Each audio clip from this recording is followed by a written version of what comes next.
Cool. All right. Let me just relabel myself, everyone. Hello, we are live, everyone. Welcome back to another episode of Podcasters. I'm your Dungeon Master Anthony, joined by the Faybala 5. We had a slight technical delay to get this wonderful map cam up and running for all of you. Tonight, I am just renaming this and grabbing my headphones. We're going to get into tonight's session.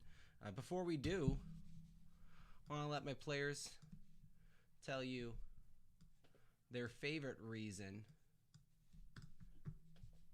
to play the game Kaimon. Tony, kick them off.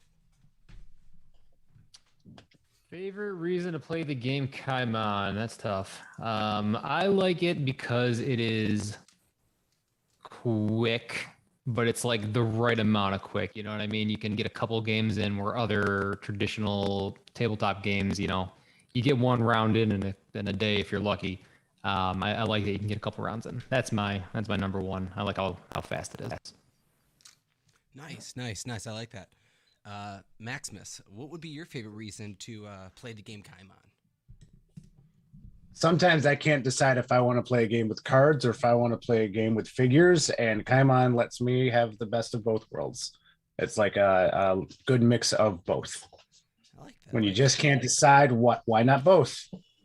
¿Por qué no se la dos? Hey, you heard it there. Danny and Howard.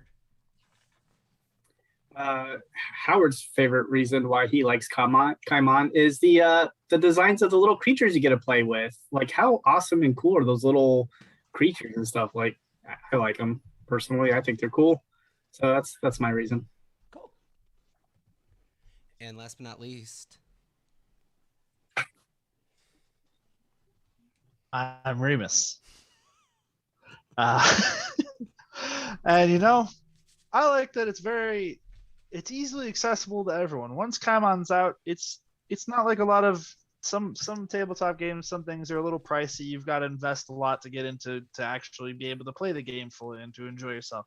Kaimon, from what I know, is an affordable game that it wants to be out there for everyone. It's not going to be something crazy you need 40 sets for. It's something you can probably spend a few bucks on, play with your friends, and have a great time. And play again and again and again. Exactly. Some great reasons. Guys, if you haven't yet, go check out Kaimon at DCT_industries. I believe they have new social medias. If I'm not mistaken. It's just straight Kaimon now.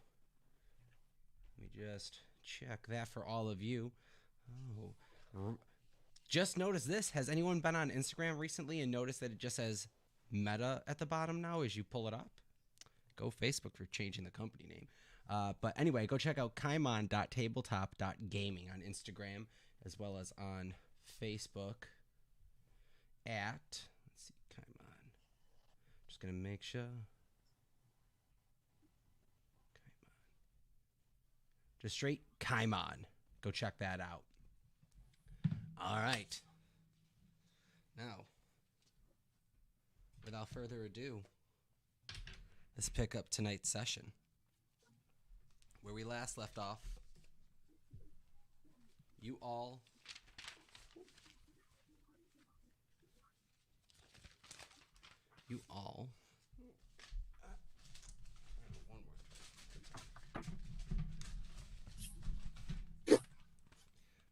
one final try.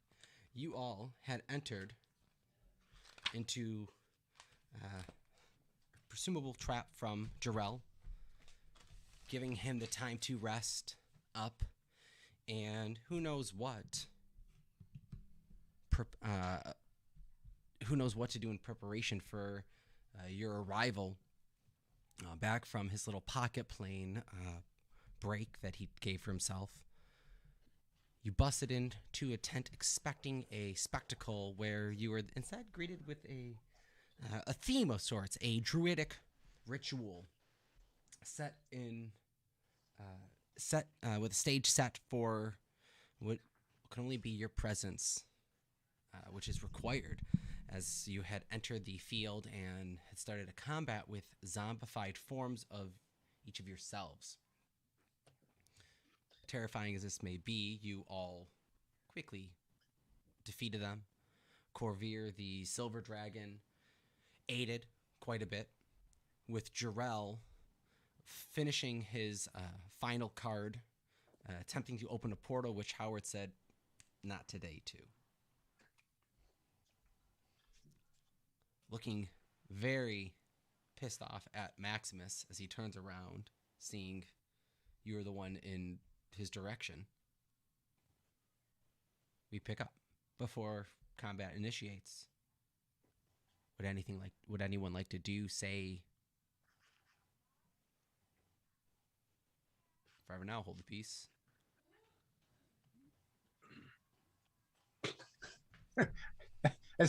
Ta-da!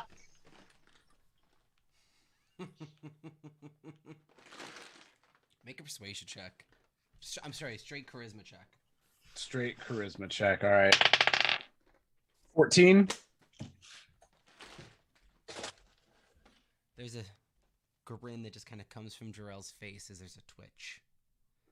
As he looks at you, you see this darkening, shallow, sunken eyes just start to seep in as his cloak begins to shift and turn a shade of dark black.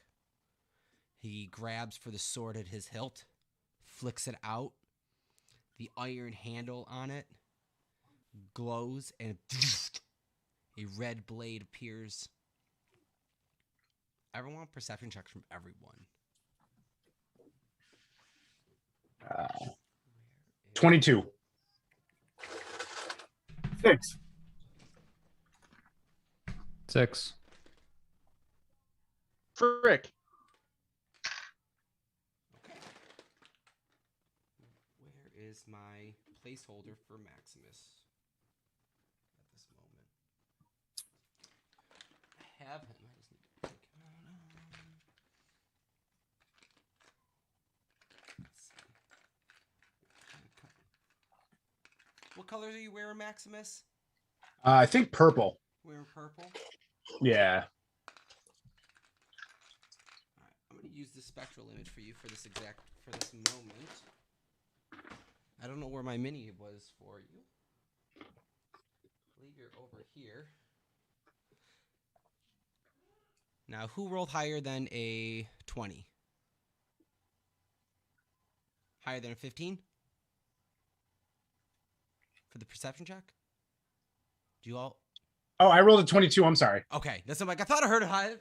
Yeah, 22. All right, so you three, Finks, Remus, and Howard are all distracted, looking at each other as you see the sword glowing from Jarrell's hand, and his suit begin to change. The leather begins hardening almost into a steel, and as you all look at each other confused, Maximus, you see an armored-looking Jarrell appear as his body becomes encased in a plate steel of... As with you're such a high perception check, you see him staring at the blade, the glowing red blade in his hand, as if almost mesmerized it. His eye twitching, and with the final just kind of peaceful-looking bow, there's a metal neck piece and helmet that goes covering him fully in a suit of armor.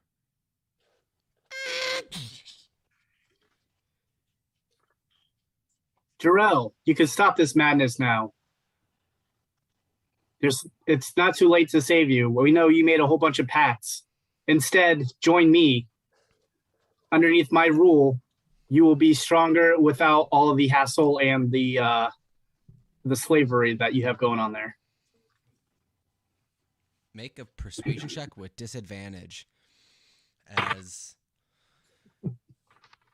that's a frick. takes another step towards Maximus.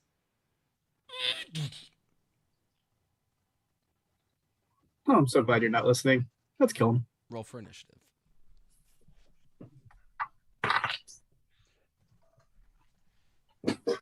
Corvir Drill! This is madness! And just instantly starts torrenting a breath of ice after him. Howard, what was your initiative? 12. Remus. 14. Thanks. 15. Maximus. 4. Nice. Okay. Top of the round, as Corvair torrents a frosty breath after him. See. He's going to fly up just high enough to do a straight cone down at him. It'll be... see. My monster manual.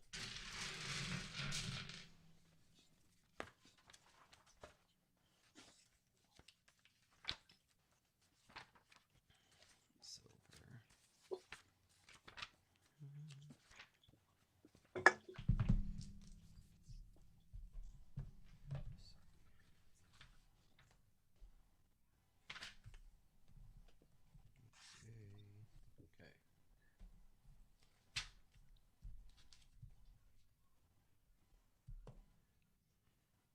Lots of fails. As he's walking towards you, there's a... as the cold is slowing his walking towards you, and he ends up taking... let's see.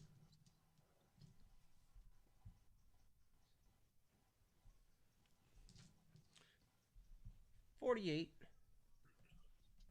frost damage. Not bad. Start of the turn. All right.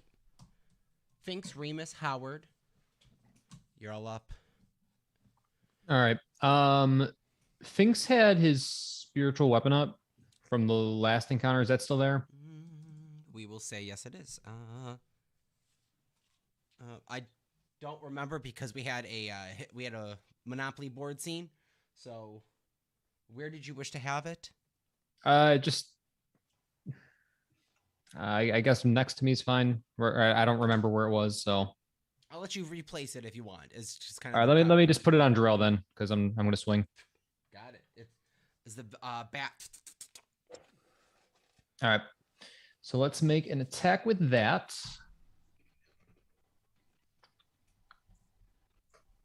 Does a 20 hit? 20 just hits. Very good. It's a spiritual weapon. Does 1d8 plus 4. So that is 11 damage. Okay. What kind of damage is it? I believe it's radiant. Let me check.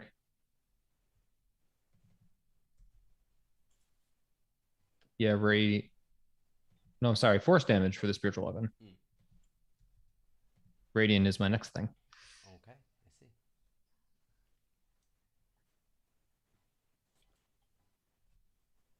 All right. So then for my movement, I just kind of want to get behind that rock that's above Finks there. Okay. And then from behind the rock, I want to cast a guiding bolt on Jarrell.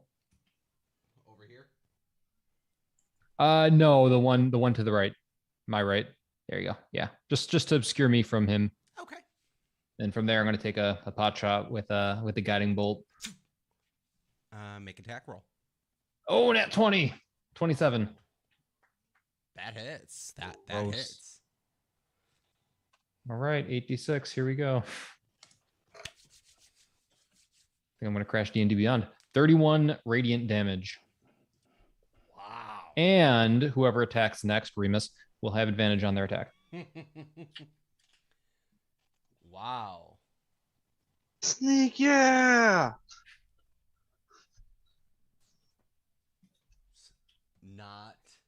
Not bad at all.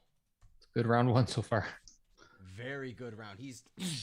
As he's being frozen in place walking, he starts to stop, and you see the suit underneath the black iron wrought plate mail that's just covering him begins to warm up and kind of heats off part of the frost, and he bends around as your guiding bolt rockets him right in the face. You don't see the Jarrell's face inside of the helmet. There's just a blast of yellow golden light just from inside, and there's a thanks. Not bad. Remus, you're up. All right. Where? Can you point at which one I am again? I'm assuming I'm the one behind him. Yeah.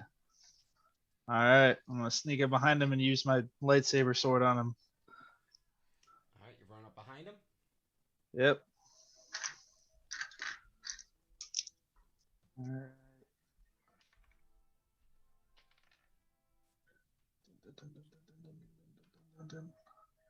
Woo! 21. That also just hits. Is he undead? He may or may not be. Oh, it matters.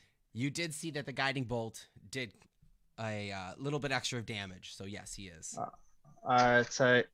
So that's an extra D8. Man, I'm sneak attacking.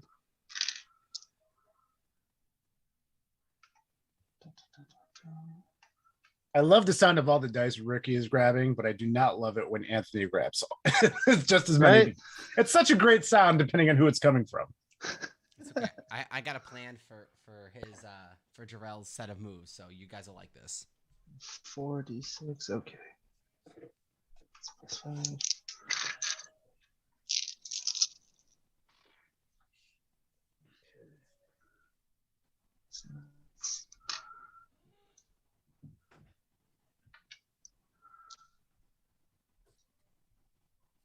$34 damage.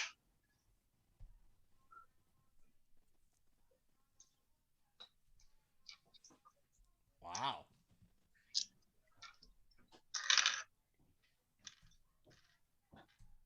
The advantage helped a lot. That Jarrell who? that was then- not bad. I'm gonna bonus action disengage, and then move behind the boulder thing. Okay. Perfect. Howard. That's it for Remus. Am I prone? I don't remember. Is that you prone?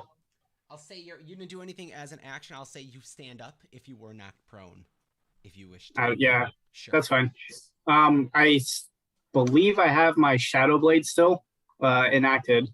Okay. So I am going to run up to. Is that like, am I behind him? Yes, you are behind him. Okay, yeah, I'm gonna run up behind him and just with a slash, whoosh, come on down. All right, make attack roll. All right. It's a 19. At this point, after the slash from Remus, he'd begin to turn around and look around, and you see him running up to you. You bring All down the sword on him. Yeah, 19. Say again. 19. 19. As you bring it down, it scrapes across the iron chest plate. As the sword breaks through, you see it kind of break away, scrape at the edges as rust falls off, and it begins to seep this red ooze from the metal itself.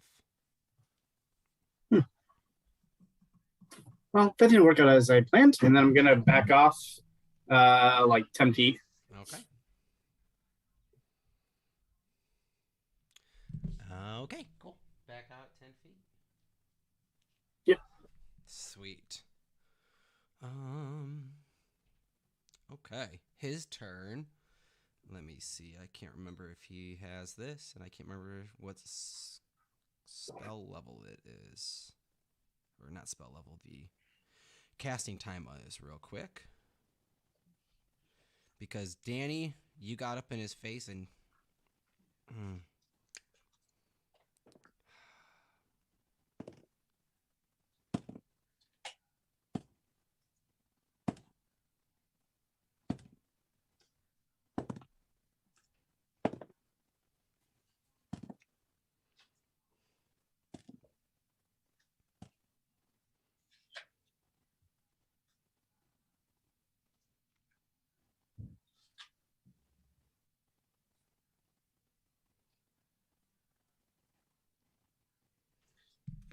Okay, cool.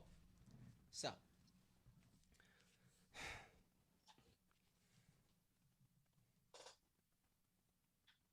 Yeah, so he'll do this. First action he's going to do is he's going to turn around and look at you, Finks, and be like, Finks, so sad to see you go. As he points his sword, his glowing red sword at you, I need you to make a charisma saving throw. All right. As you see a red flash of energy go ripple down the blade. As he casts, it's almost like as he swings down, the magic is cast from the sword. Does a 22 save? Oh man, I think.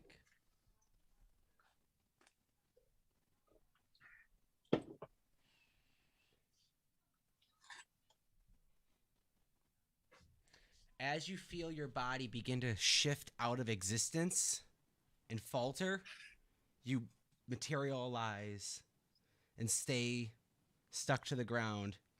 He looks over at Howard and goes, it's a pity. I was going to waste this on you. Kneel. As he shouts it over at you, Finks, I need you to make now a Constitution saving throw again. Okay. Constitution is boy. Hold on, lies. Sorry. What was your save? The first save was a 22. The Constitution save I just rolled was an 11. Got it. That one does fail. Okay. You are affected by crippling pain.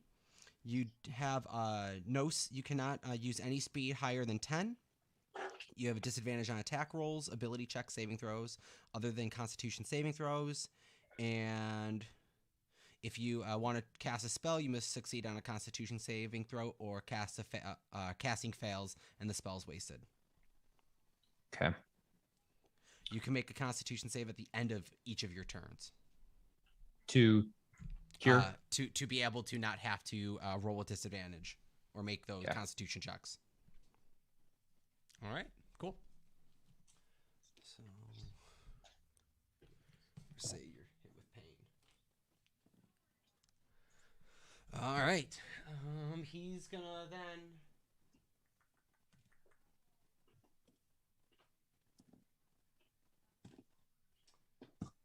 begin walking over to you, Howard, just right up to your face.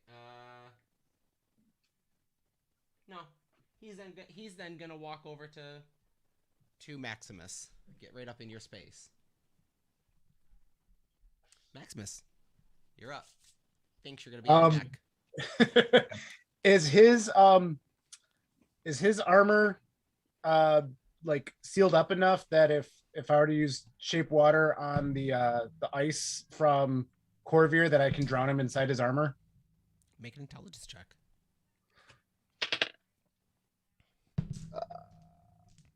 Intelligence.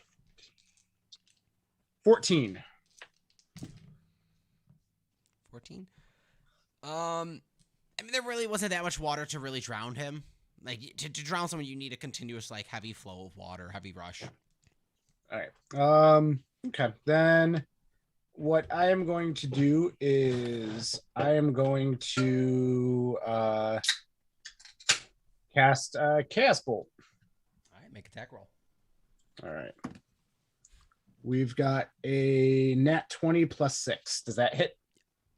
You're funny. Yes, it does. All right. So I need to roll 2d8, and then I get to pick from one of those what the damage is specifically. So let me grab my d8 here. Which one is the 8? All right, I'll just use this. 2d8 roll. I got a total of 8 damage, and I can pick it to be thunder damage. So wait, no, I lied. Sorry, I've got a 5 and a 3, so that is lightning. I do lightning damage to the armor.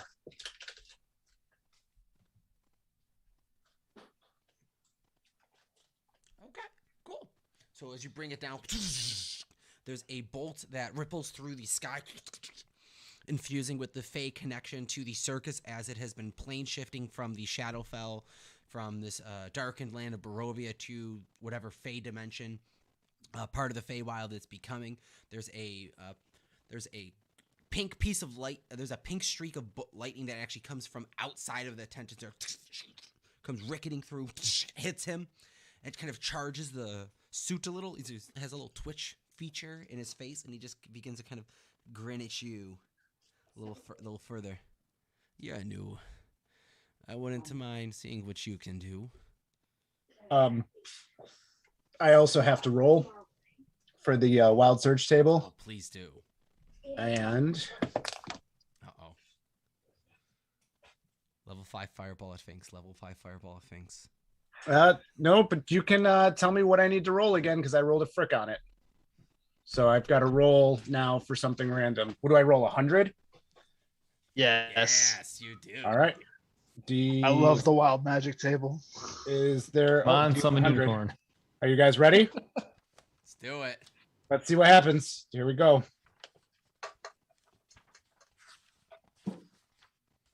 100.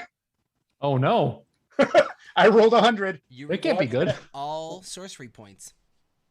Oh, sweet. That was a free spell for me. There you go. Not bad.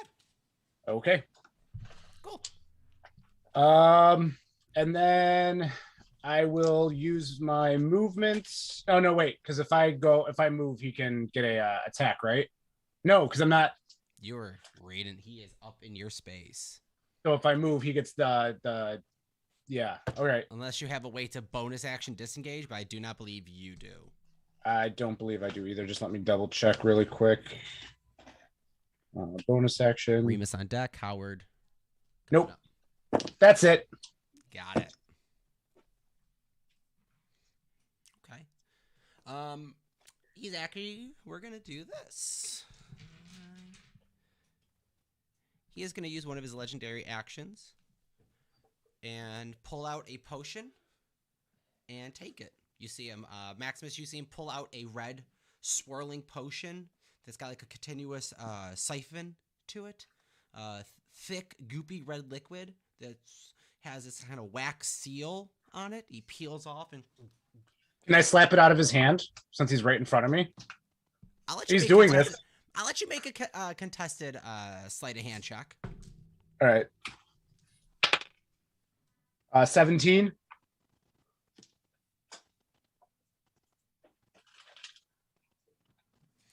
You smack it out of his hand successfully. There's a shatter on the ground as this red liquid seeps into the earth. Okay. Nice play. Top of the round. Corvair is going to get right on up into his space. Fly over here. You end today, Jor-El. Your tyranny of the circus is over. Jor-El just looks up at him and... I should have slayed you when I had the chance. And sold your body for parts. Just... Shoulda, woulda, coulda.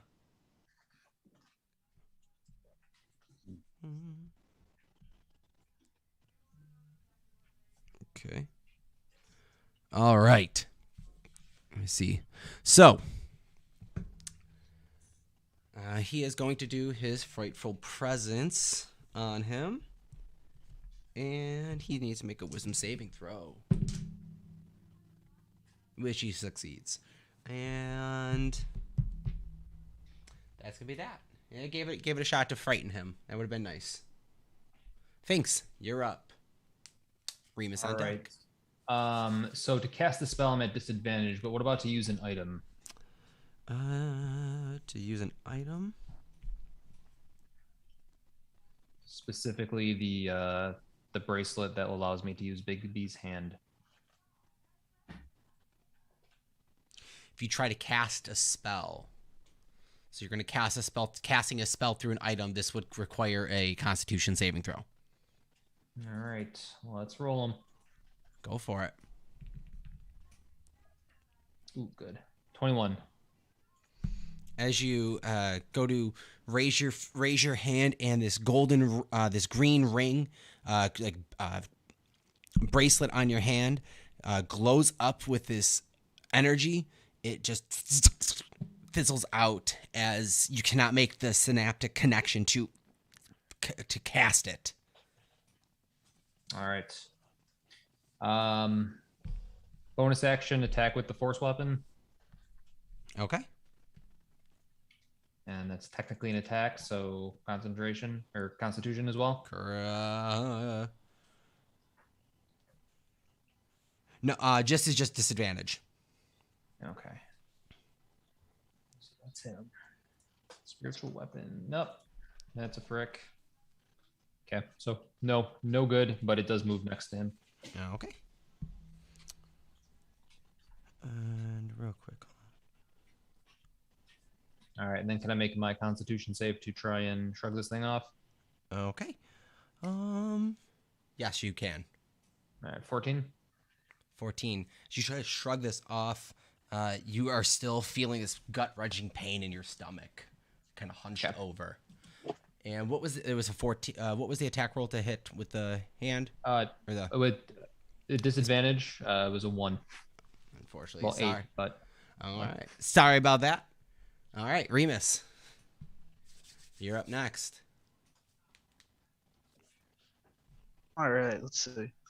I'm going to pop out from the one side towards Howard. Or actually, no, I'll go by the trees, like in between the trees and the statue thing.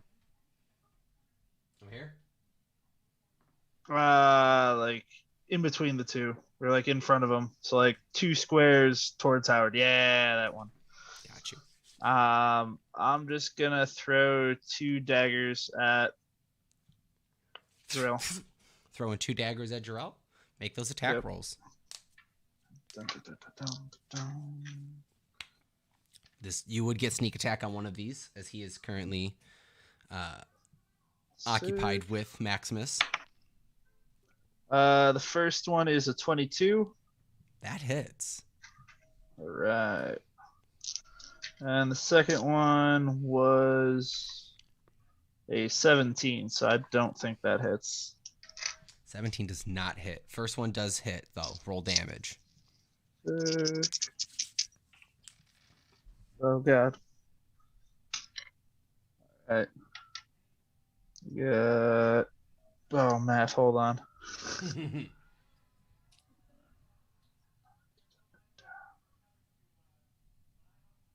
26 damage. What kind of damage is it?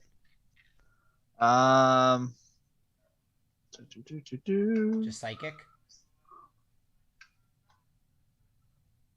Yeah. Okay.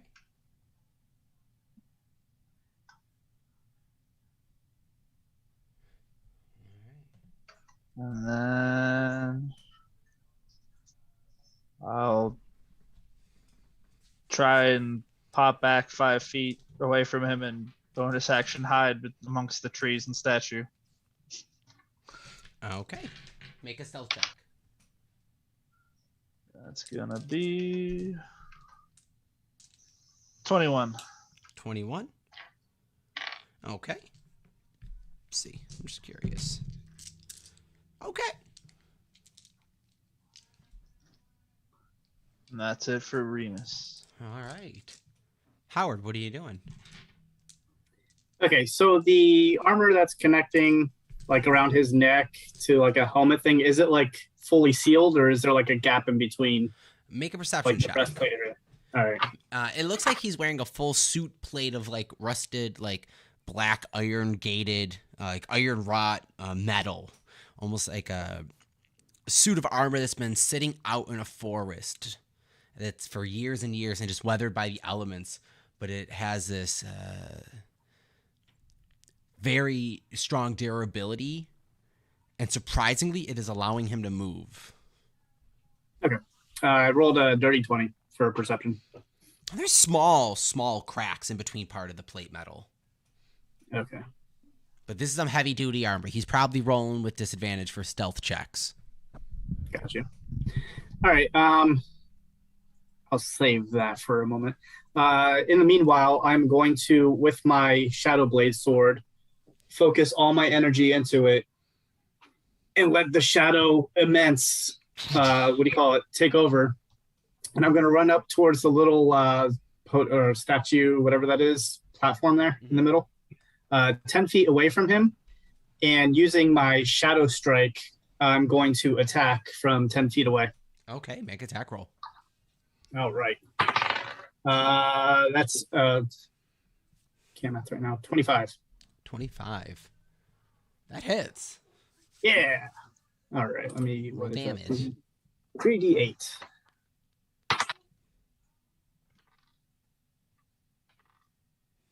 That is 20. Hold on now. Sorry, 19 points of damage, psychic damage. You see the sword slice through part of the creases and the crevices from the back side of his armor as the psychic energy seeps in. There's a as his head just twitches again, looking at you, Maximus.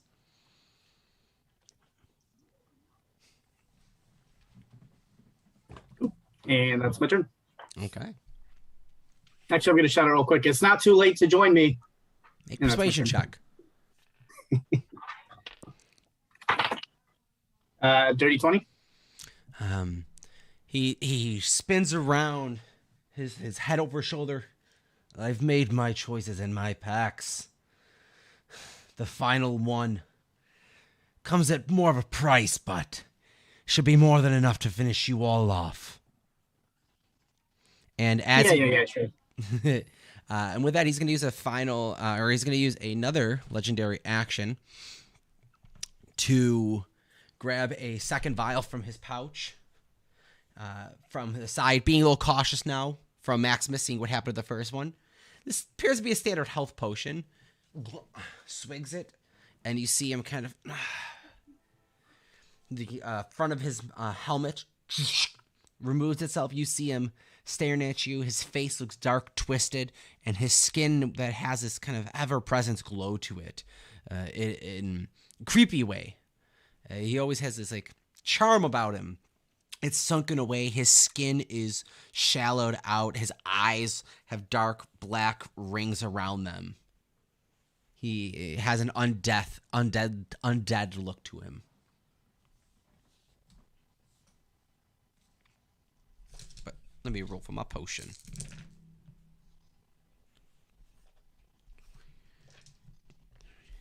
Okay.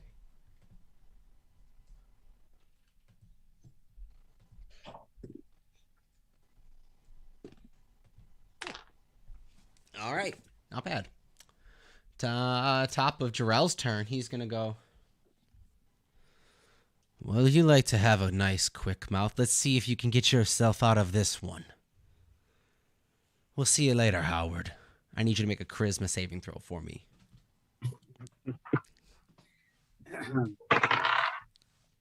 23. Oh man! As you feel your body shift in and out of place, there is almost a sucker feeling, as there's a tentacle, almost like tentacles wrapping around your feet, holding you to this plane of existence, not letting you shift yourself away. You see the metal plating slam back up into his face covered and begins charging at you. Would he do this? Not without taking out a dagger and slamming it back into Maximus, though. So first attack, he's going to, nope, slam it into you. I need you to be hit with, that's a nat 1. So as a dagger comes out of his sidearm, it moves past your face, Maximus, misses, he drops it and grabs his sword with two hands and runs after Howard. And leaps and comes down with a slash of his sword. Running up to you. And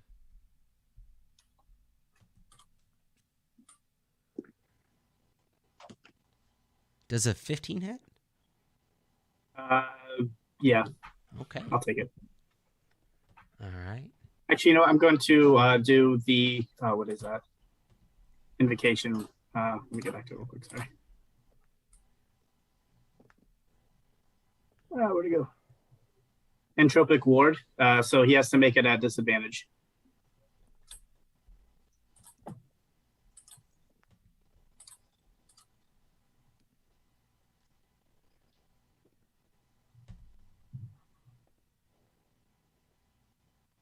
$15 still hits.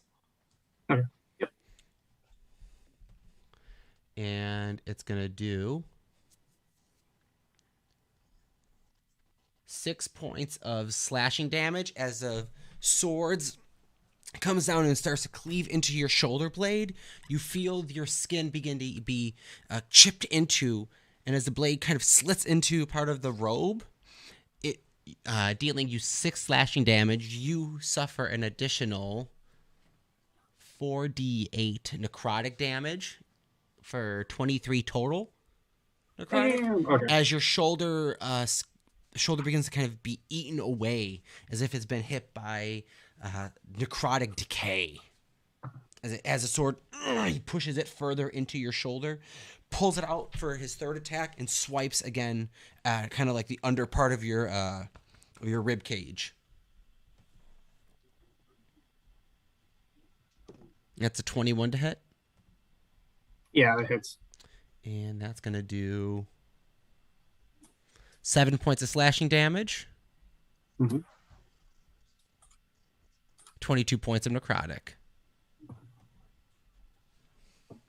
He comes up, trying to cleave into part of your ribs. You feel a snap and a crack, and you feel part of the bone just be rocketed with nerves as the inside of your rib cage begins to just melt and just decay away underneath the cloak.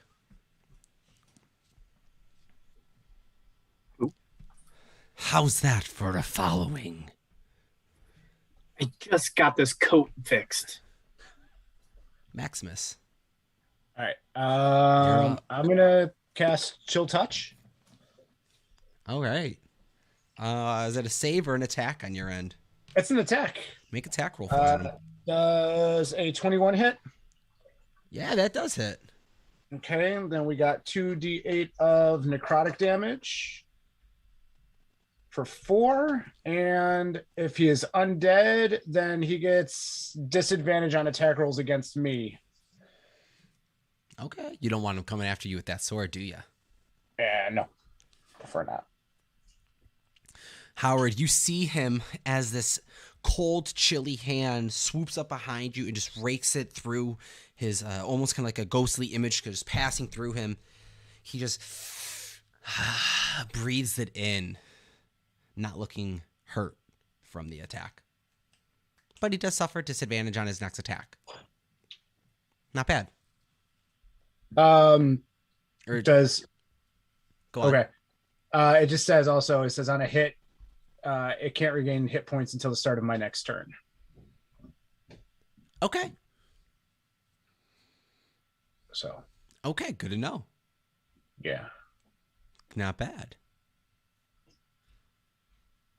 Silver Dragon at the top. I'm going to see if he gets his breath weapon back. No, he does not. Is going to then say, well, I'll join the fight. And he's actually going to, for all intents and purposes, just kind of swoop a little bit above you guys and just lean in for a bite attack and a claw.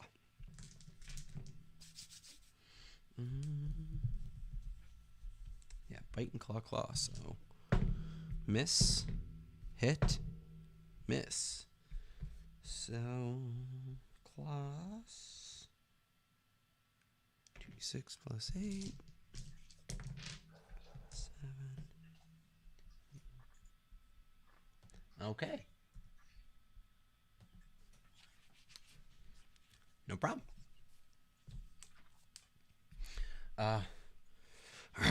As Corvair tries to bite and snap at him, he misses. One of the claws rakes through and kind of tears and trying to rip off part of Jarrell's arm. As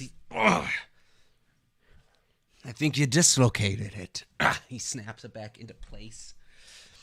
Corvair comes after him and swipes at the same place again, trying to rip off his arm this time to just yank it off, and misses out of anger. He is going to back away, and as he actually moves out of his snapping range, Corvair is going to bring an upsword strike right at Corvair's neck to deal.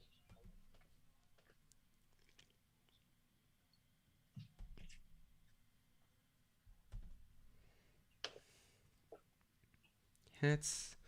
Does not crit though. Crit. Very close though. And he's gonna do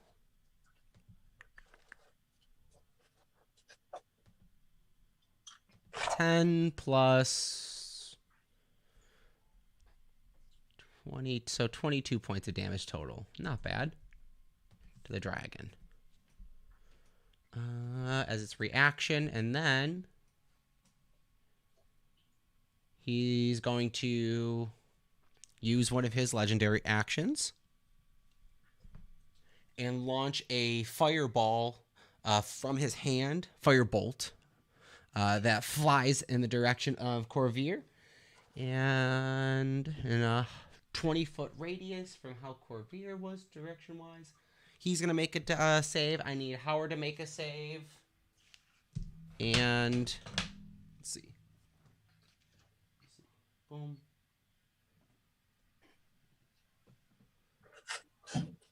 Maximus, make a dexterity saving throw with advantage. I'd say Howard, make a dex save with advantage as well. What kind of saving throw? Dexterity saving throw. Okay, does 22? That succeeds. 18. Okay. That just saves. So you both are going to take mixed damage of... I'm going to see if he saves. He fails. Ooh, that's not good. Oh. 39 fire damage, halved. So 20.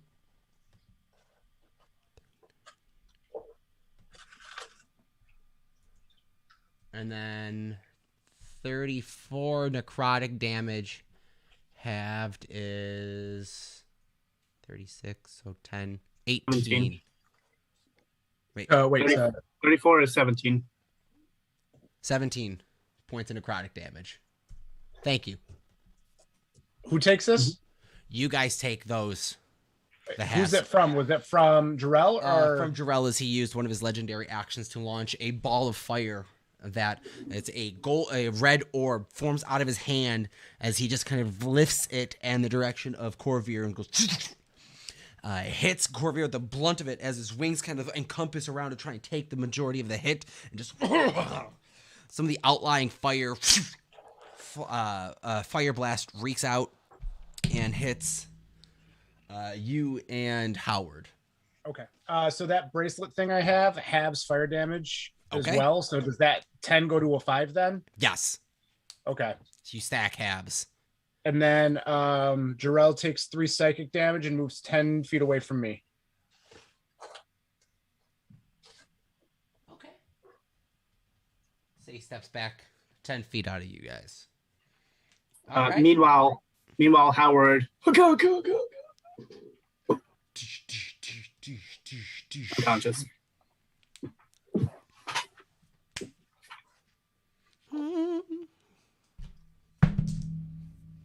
Yeah, we'll see.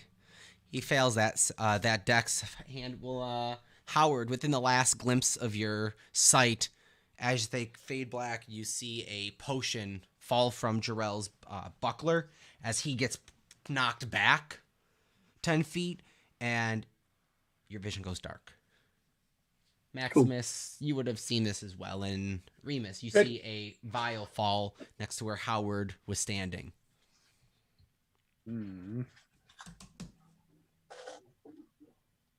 Finks, you're up.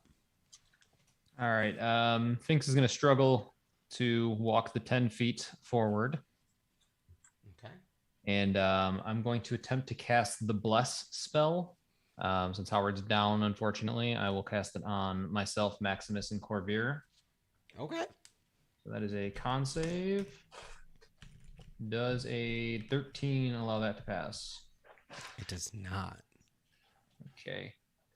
Bonus action. I'll move my what's it called? Spiritual weapon at Jarrell and just kind of bash him into the rock again.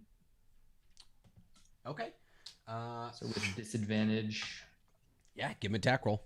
Another frick. Disadvantage is hurting me. You've done enough damage to my villains. I'm sorry, Finks. I got one hit. Okay. And then that's unfortunately my turn, and I will attempt to break free with a 16 Constitution save. All right.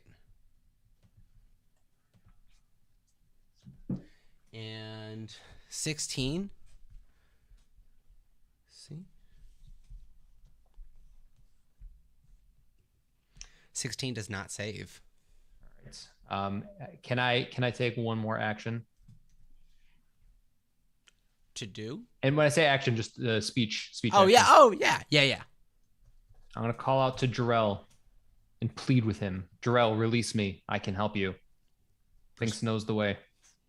Finks, roll a persuasion check with disadvantage. It's probably not the time to do this, but let's see what's up. 13? You got... Not good enough, Finks. Not good enough. We'll ask him to drop a spell on you. Jarrell, is that you talking or the blade talking? You'll have to find out. Okay. All right. Remus.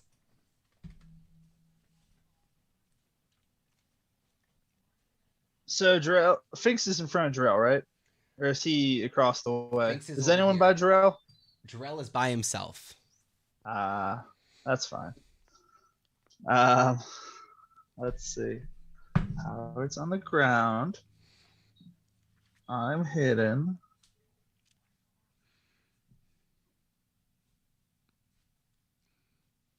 All right, I'm going to sneak up behind Jarrell.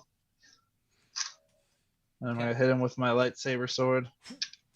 You stab with the sword. Make an attack roll. Oh, yes. I'm going to use one of my saved DM inspirations from long ago to reroll this, because I never use them. Please do. Please do. That's why they're here. I'm going to start giving myself inspiration at times. All right, 24. Oh, so yeah. So as you bring the sword over, coming up to him, so you're going to be within a little bit of range. As you bring this sword to him, his sword glows red with vengeance, and it flares as he counteracts, and he's going to use the parry action to add 6 to his AC to block the attack. That was a good strike. You took enough out of him with that sword. He is aware of the presence near you. You do have a second swipe, I believe, right? No? Nah, I don't think so. I'm a rogue, yeah. I'm gonna bonus action disengage and make my way towards. Yeah, that's fine. Unless you're somewhere else. I'm sorry. I didn't mean take No, you're good. I mean, like I was thinking about going to Howard, but I've already used my action, so I can't pick up like a healing potion or something to give to him. I'll allow a free action to grab it with your movement, but you can give it to him on your next turn. Yeah, so I'll stay there for now and hope he doesn't notice. Pick up the archway. Pick it up. All right. That's it for me. Okay, cool. Howard. As everything goes dark, I see visions of tentacles in yellow as I continue to bleed out with a 10. So that's a success, right? 10 is a success. Awesome. 10 is a success. Yes, I believe it is. Yeah. Okay, not bad. Jarrell is up. And he looks at his hand and but you, there's more important targets. But as you wish, as he's speaking to the sword. He looks over at you, Remus, and is going to charge you. Oh, not the lovely dead trees. As he's running after you, hacking through, cutting through the trees as they begin to decay away, clearing open a path. He is just going to take full 3 strikes right at you. All right, let's see what happens. Let's do this, Remus. Let's do this. First one. Does a 21 hit? Yes. Okay. So I'm gonna uncanny dodge it to half the damage, though. Okay. So you take on the board. It's 10 slashing damage with 13 necrotic. So have those. 5 and 6, so 11. There you go. And then he brings up the second strike to bring it to try and meet you and cut in the direction of your hand. He's trying to remove your connection from that sword. Okay. Does 23 hit? Oh yeah. Okay. Oh, okay, that's 15 points of slashing. 19 points of necrotic. That's... Yeah, I'm down then. Because that's 34, right? Yeah, 15 Yeah. to 19 is 34. Yeah.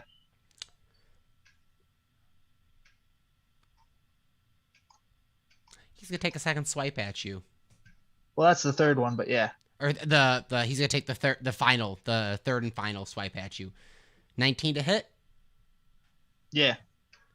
And So that's one just 2 failures. Or is it 1 or 2? One hit is an instant failure. Okay. That's it for me. Wait, hold on. Is it instant?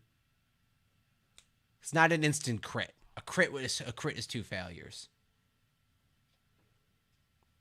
There's a rogue trait where if you hit them while they're down and they're unconscious, it's an instant critical, which is the 2 death fails.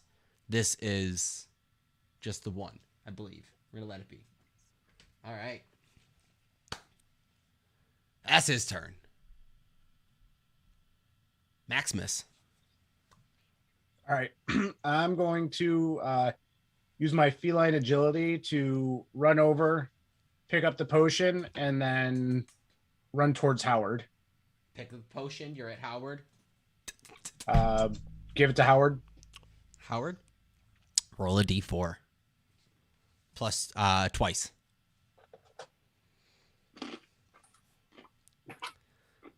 As this is similar to the Rojo Toro potions that you've seen from the Vistani, but it has been altered per Jarrell. Okay. 4. 4. You gain haste and Okay. what's the I'm so sorry. What are the 2 separate? Oh, sorry. 3 and 1. Okay. Not haste. You gain fly. Okay. Sweet. And you gain 3 hit points. Okay.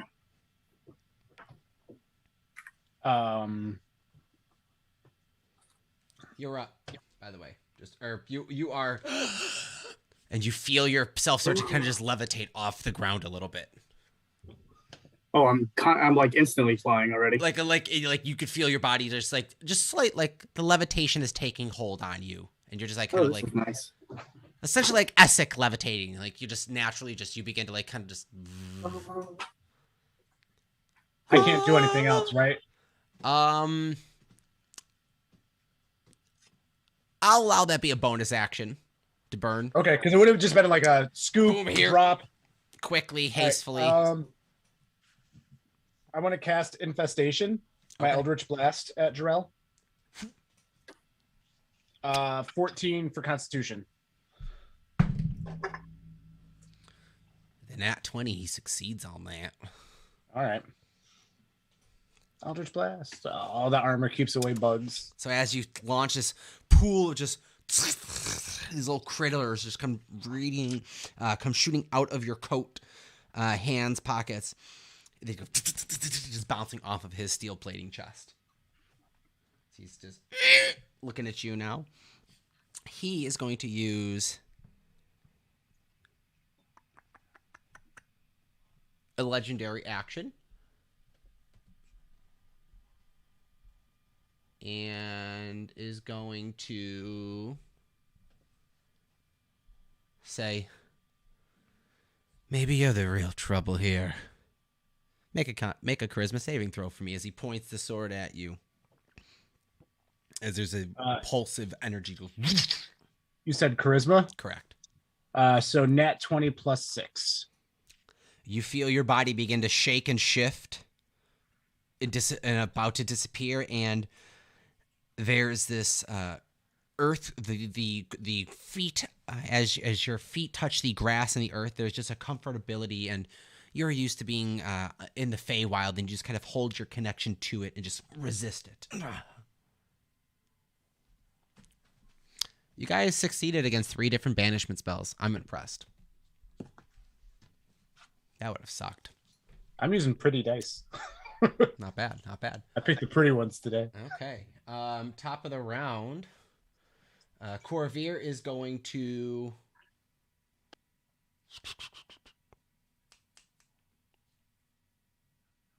He is going to swoop down over to you, Remus, and begin chanting some words under his breath. And you regain... Adedin Simbumbala, give me the power I beg of thee. Oh, wait, that's Charles Lee Ray. Wrong thing, sorry. So he casts Healing Word on you. That's Charles. Where's my Healing Word?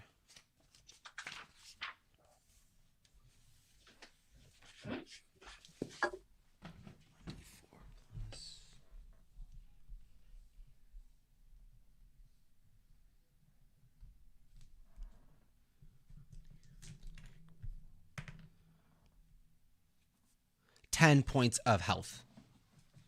You come back up to Remus. Go, Remus, go. And he is going to then land in between and try and push you out with his tail after you are awakened to just kind of give you a little bit of space. And as you're hiding behind him now on the ground, we'll say he lands here to try and kind of give you a little bit of cover. Yeah. Okay. Thanks. Okay. I will inch ever closer. 10 feet at a time. Howard's back up, right? Howard is up. He's slightly levitating too, like inches off the ground. As you're crawling towards him, you see him just floating. Howard's up, but he looks really rough. How close am I to Jarrell? How many feet?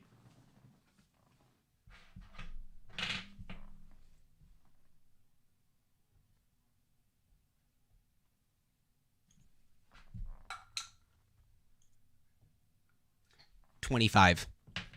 Okay, perfect.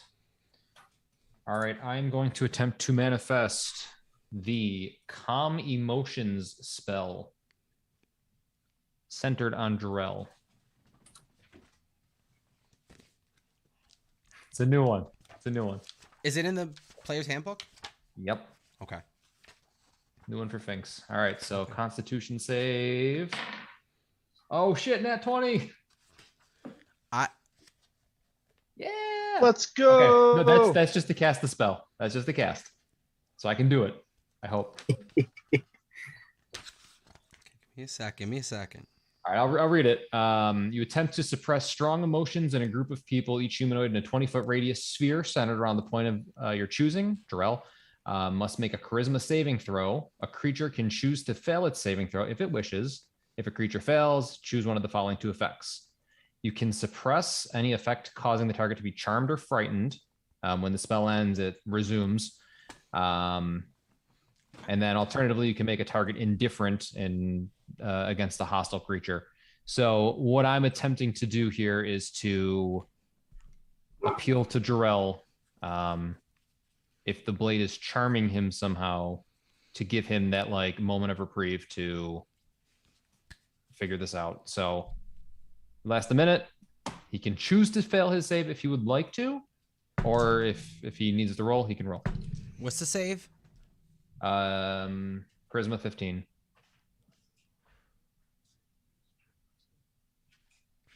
Oh, I'm sorry. He does succeed from this. No, that's fine. And it Is lasts for anyone else minutes. under any spells? Any charms or anything on our side? Charms or fear?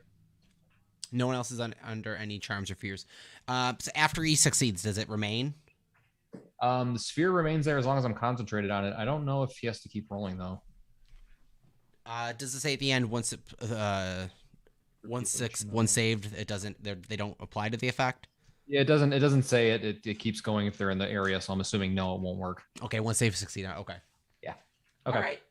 Not bad. Good, very, very good. Good play. Good play, man. Good play. Got another one lined up for him. And then bonus that action. save. Bonus action. I'm going to hit him with the spiritual weapon. Bonus weapon just comes flying. 22 and that 20. Cool. So 22 to hit. That hits. And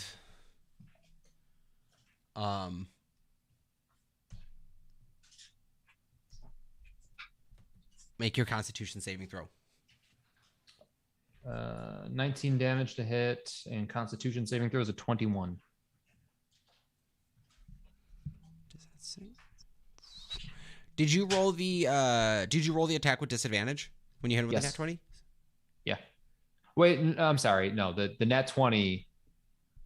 Oh shoot! Hold on there. Okay, so the nat 20 was my disadvantage one, so I didn't count that, but it did double the damage. So let me reroll damage on that. Not 19. 6. Okay. Yeah, I didn't realize it was giving me a crit. It's all good. Let's see. Close. Guys have him. His armor's looking bent in and dented, and not so much damage, but this inner smoking fumes that are seeping out from the cracks now are pouring out, cascading at a greater rapid movement.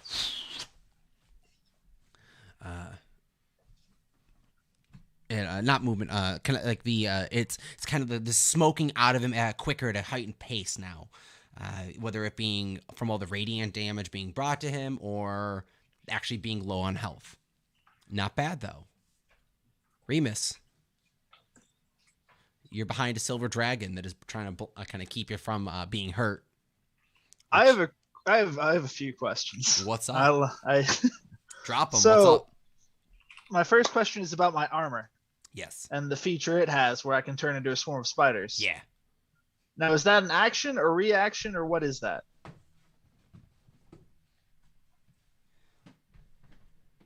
Is it a bonus action? Bonus action to turn into spiders. Okay. Well, that changes everything. Because in my mind, it'd be a bonus action. I'm fleeing, like a bonus action type of a disengage. Gotcha. All right. Well, I'm going to try and make my way under our silver dragon friend and hit Jarrell one more time with my lightsaber sword. All right. Dun, dun, dun, dun. Okay. Bring it up to him. Let's see. Boom. That's gonna be 24. 24.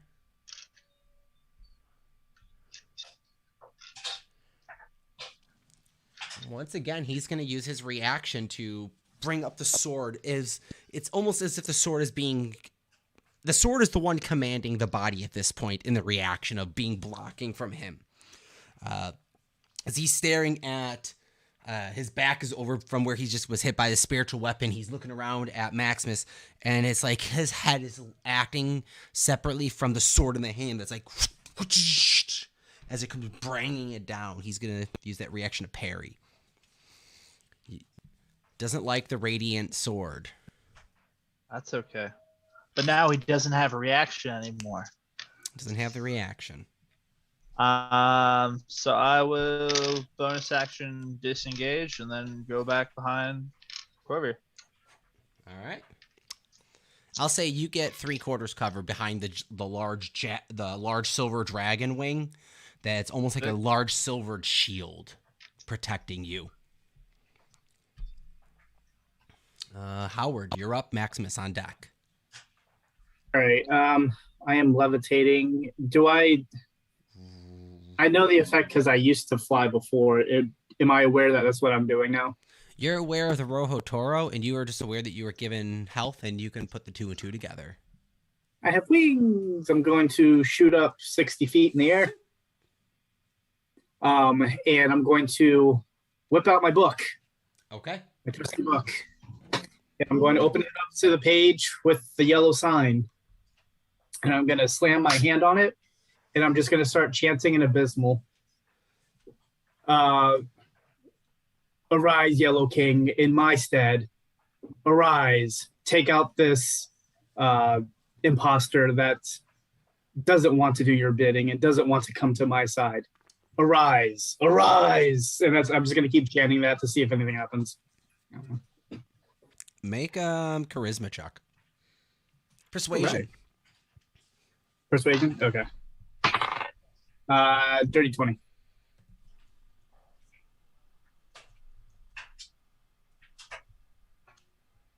Okay. Make a perception check.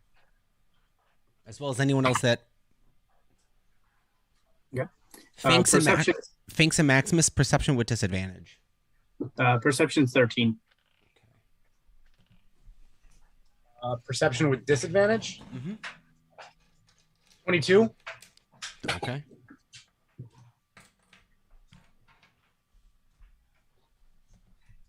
Finks. Tony, if you want to make a perception check with disadvantage. Sorry. Perception check.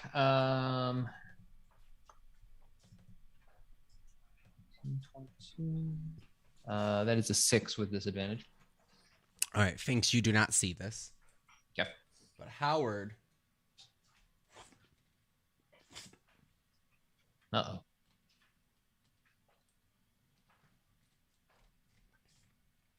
You see 3 cloaked figures springing from the ground with tentacles writhing from below him. The portal that opened up, for a split second, you hear an abyssal, just the cascading and cacophony sounds of ripping winds and yells and 1,000 screams.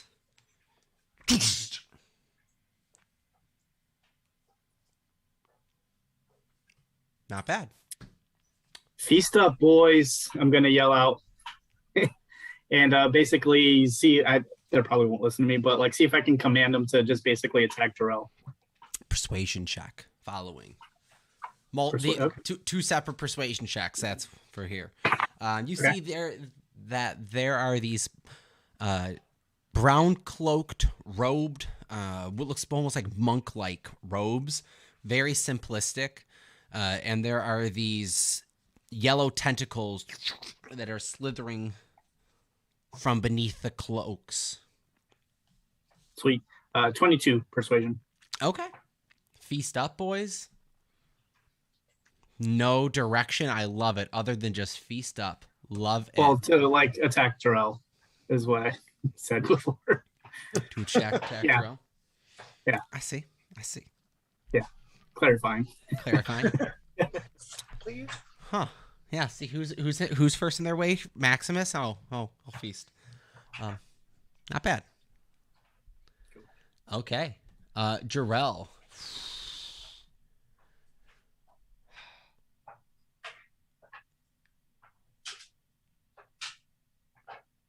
He doesn't like that. You're going to see him pull out a silver potion from his hand, take a quick bonus action, swig it, and you see his body begin to vibrate. And it almost appears to be as if he's almost jumpy and he can't stand still. And let's see. Real quick. +2.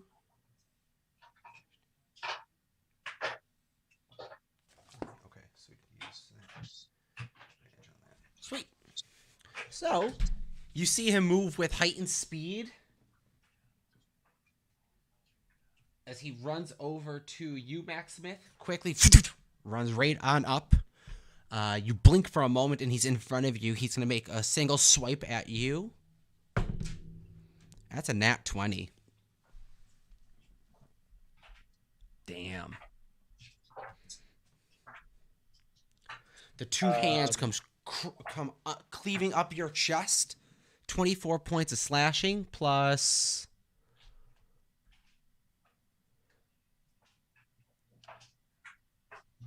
38 points of necrotic. I'm down. As the sword comes up your chest, you feel your skin just to be going to eat away as you see Maximus drop. He's going to run over to the first one over here as he shouts, "You failed me! I thought you were going to be the one. But my other friends apparently loved me more." Brings up a second strike to this one right here. That's a miss. Brings up a third strike. That is going to be a hit. Dealing... Doop. Doop.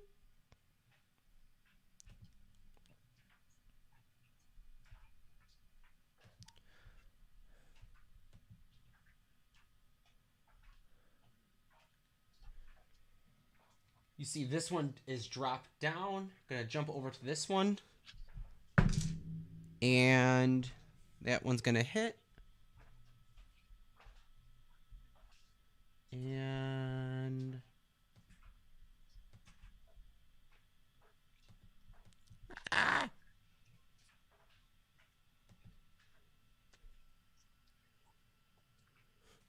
take a hit on this one, and it is looking a little hurt. But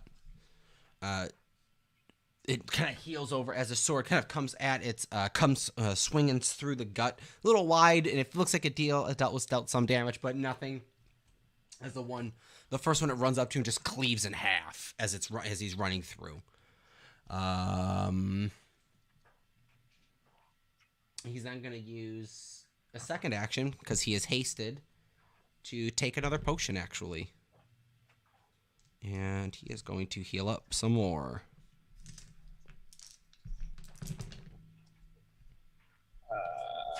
He can't regain any hit points, right? Because of the chill touch earlier or whatever?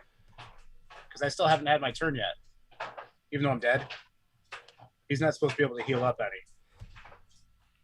He may or may I don't not know. I mean, I don't know if that's how that works, but... He may or may not be immune to necrotic damage. Oh, okay. It's okay. Maybe he's just thirsty. Maybe. But that is his turn. Took out a minion and working on the second one. Maximus. Death save. Death save. What does a 20 do? For real? Yeah. You're up with 1 hit point. Oh, cool. Cool. That's my turn, then I can't do anything else, right? I'll give you like a bonus action, shouting. No full, like your full action was you coming back. Okay. But I mean, like I'll give you a bonus action, shout, say something. No, I'm good. Cool. Playing dead. Love it. You got 9 lives, I guess, right? Something. Silver Dragon is going to see you down as well. And he is going to give you a healing word, too. You also retain or receive 10 points of healing. Cool.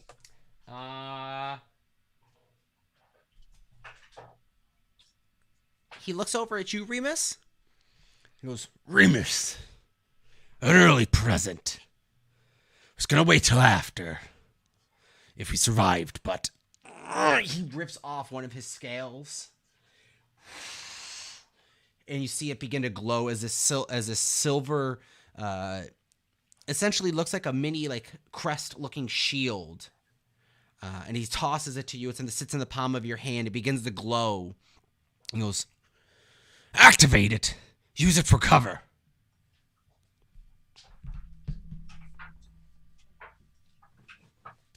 And you can use that on your turn. Thank you. I think I just want to activate a scale. Essentially, it's a magical item, and there's an implied sense of just intention of use will trigger it to become whatever it is meant to become. Finks, you're up. All right. Finks is going to attempt to just turn undead. See if that has any effect on Drell. Okay.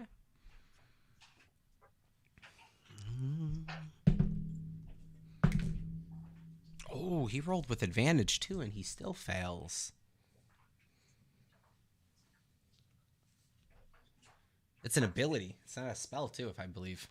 Yes.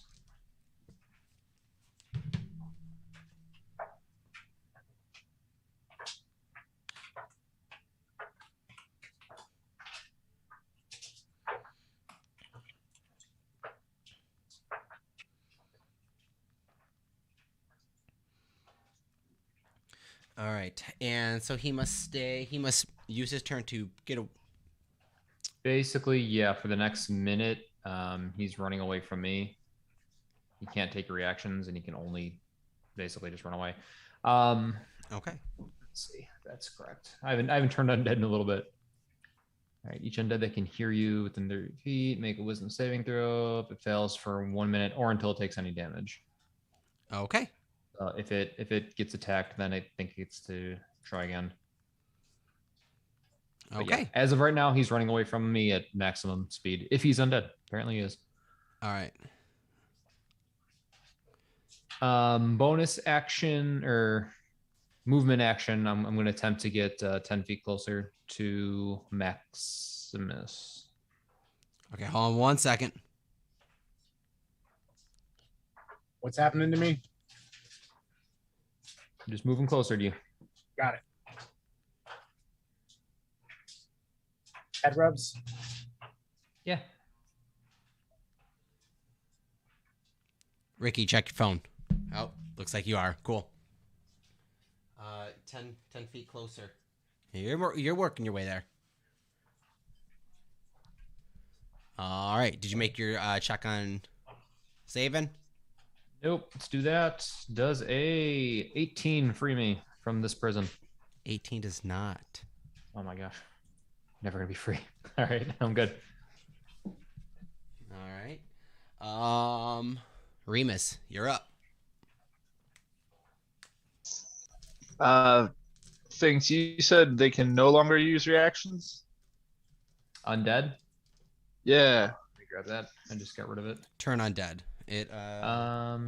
Turn undead. Each undead that can hear me within 30 feet must make a wisdom saving throw. If it fails, they must spend that time moving away from me as far as it can. It can't take reactions for its actions. It can only use the dash action or try to escape. Sick. All right. I'm going to, because I'm assuming it's further than 30 feet, bonus action dash towards Jarrell. Yep. So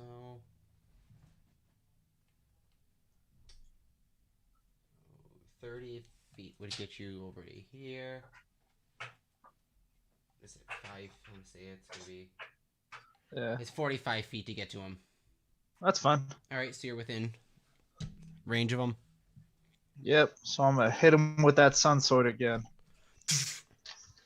Bring down the sword on him. Dun, dun, dun, dun, dun, dun, dun. That's gonna be a 23. He is...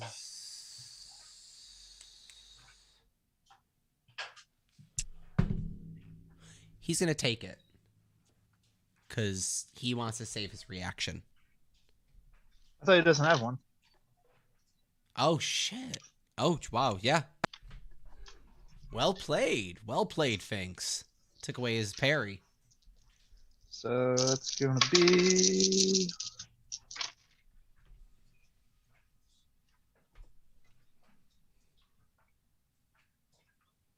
I do have sneak attack because he's attacking that other guy, right? Oh, you're within range. Yeah. Dun, dun, dun, dun, dun. Double check that real quick. Cool. All right. So 34 damage. Nice.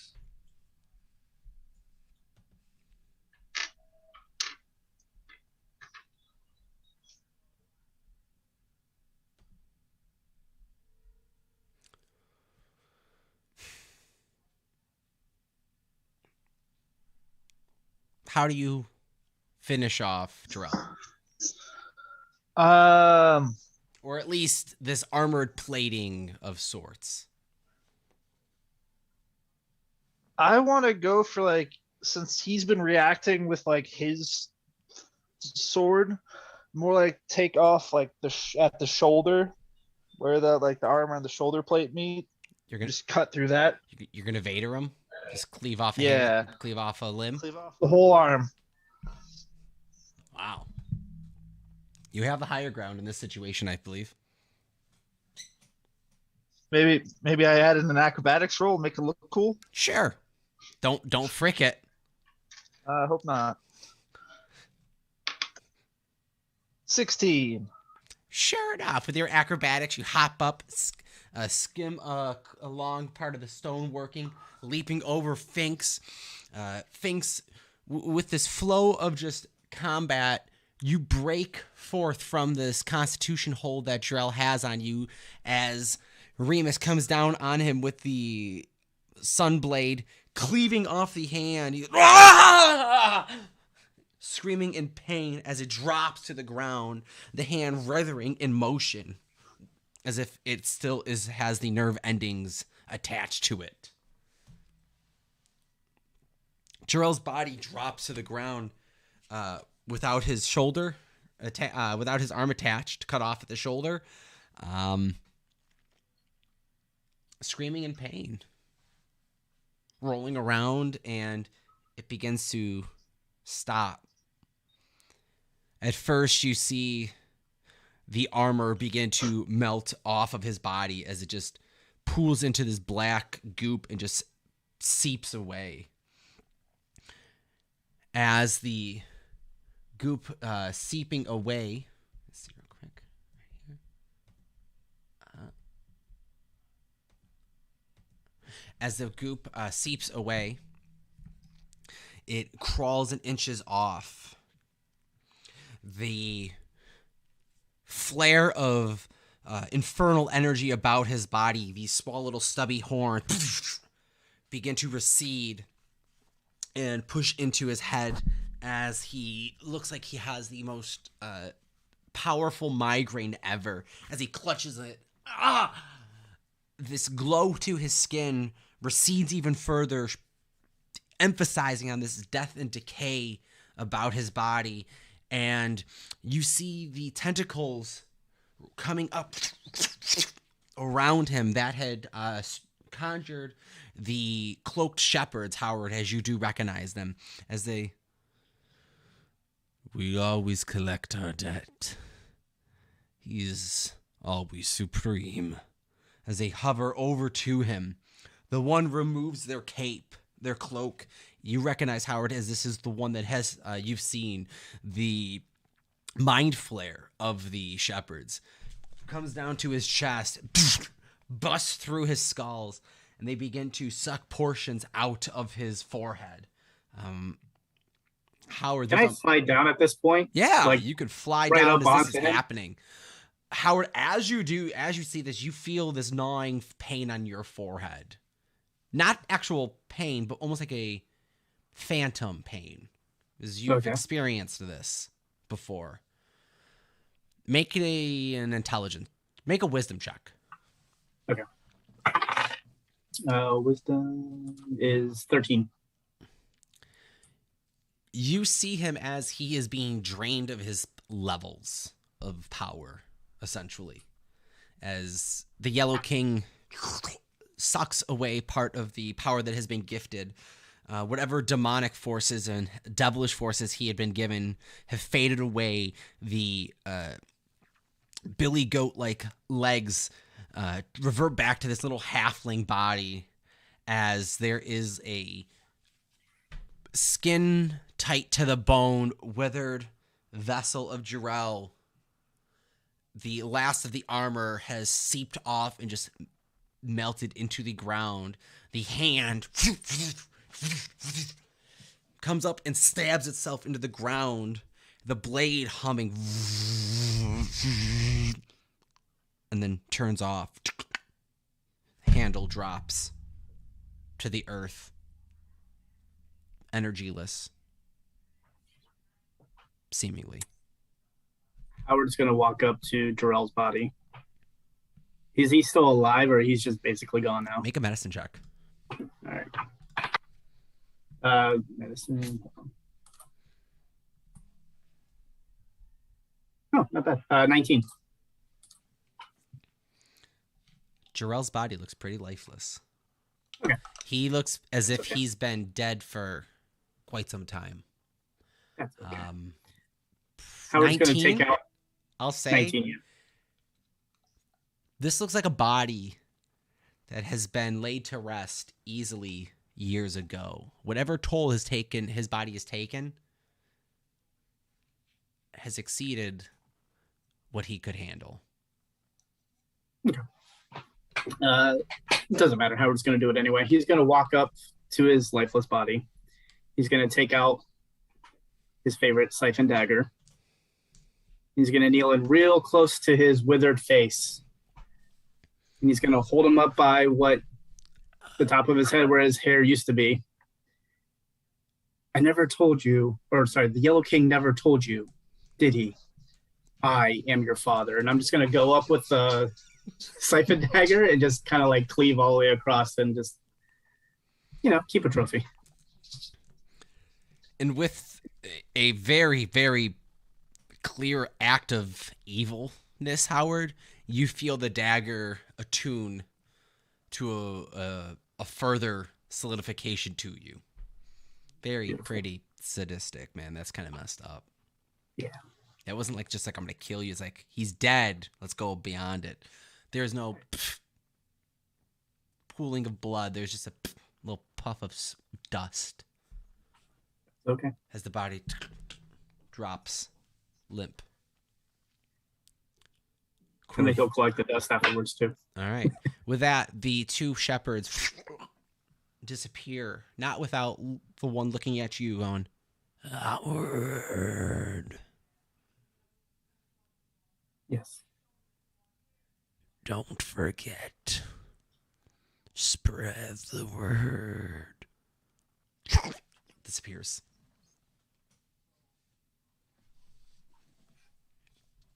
Where is the blade? Say it again. The red blade. Is that? The hilt is...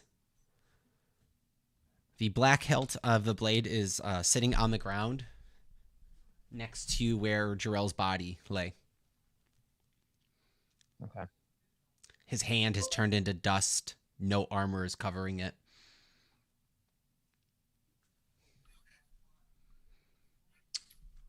Can I? Okay.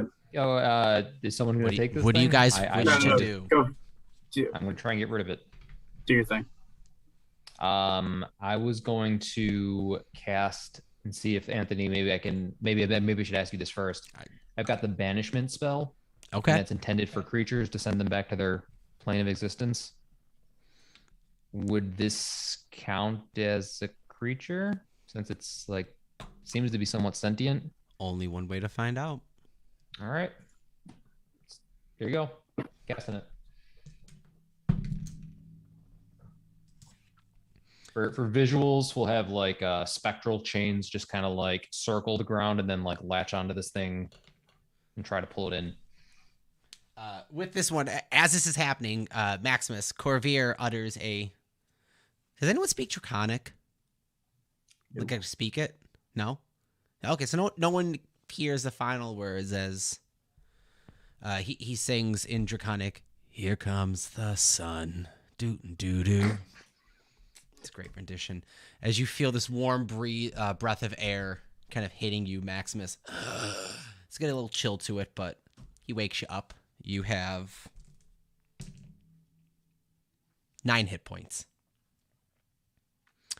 As you awaken and look over, you see Finks. Does it require touch? I believe it. Or no, it's not. It's just a... No, 60 feet. Yeah. Yeah. Ironically. And the one that fails the banishment. Banishment is the one casting it. That's funny. The handle on the ground limp as these chains spring out of the ground and wrap around it in a pentagon-like pattern, folding over it, weaving over, crossing the magical ley lines on the ground, glowing. There's a flash, and the hilt is no more. Who knows where it went? But it is not there.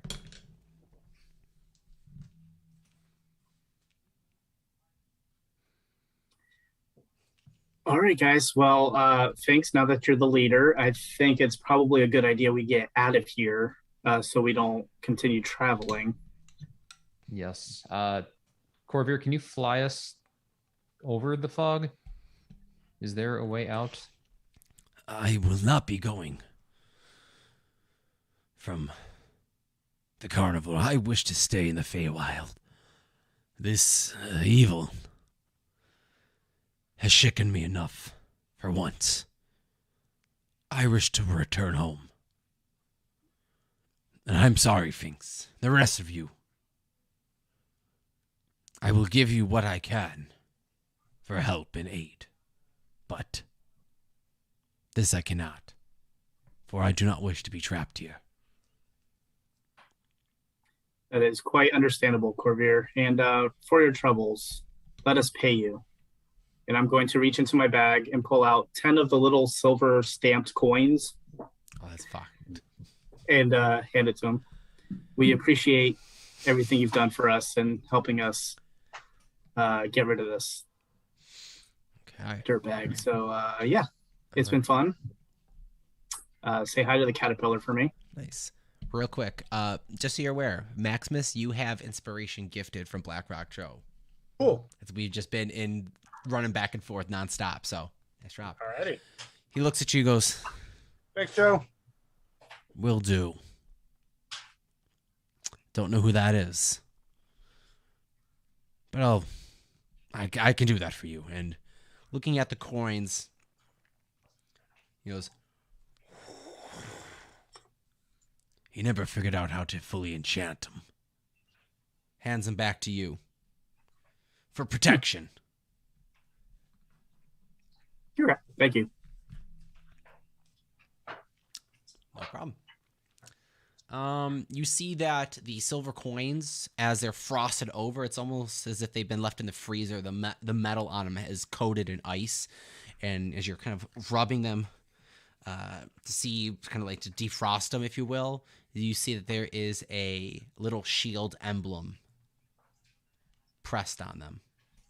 Each of them have this almost straight, kind of like standard-looking little shield stamp. Okay. 10 shield silver. You guys probably have about a half hour or so to try to meander and mingle here if you wish to. Unless you wish to just GTFO and get back to Barovia.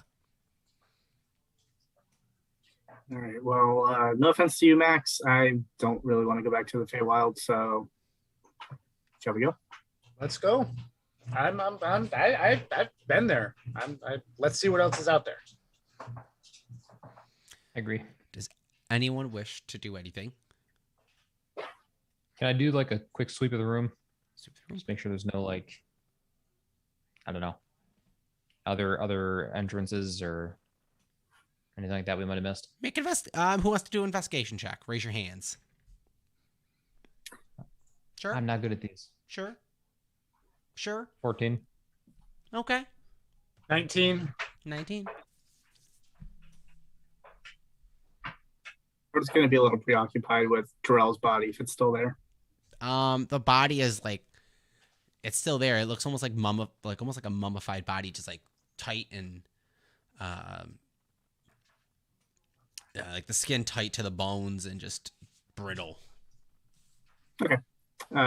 In his chest, he's just going to carve with the siphon dagger, just the yellow sign in his chest. And the head, he's just going to put into his little satchel of holding. Okay. That's it. Okay. All right. And 14. Anyone else roll? You said 19?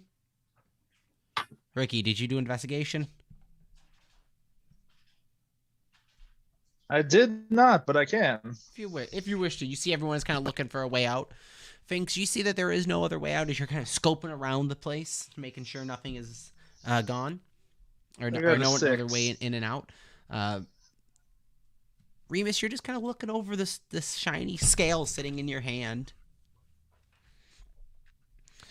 Maximus, as you're combing through up and down the little around the bushes and the nooks, kind of see if there's any like kind of trap doors from the base, from like the almost like a burrow, like kind of spider burrowing traps. See if anything would pop up for you.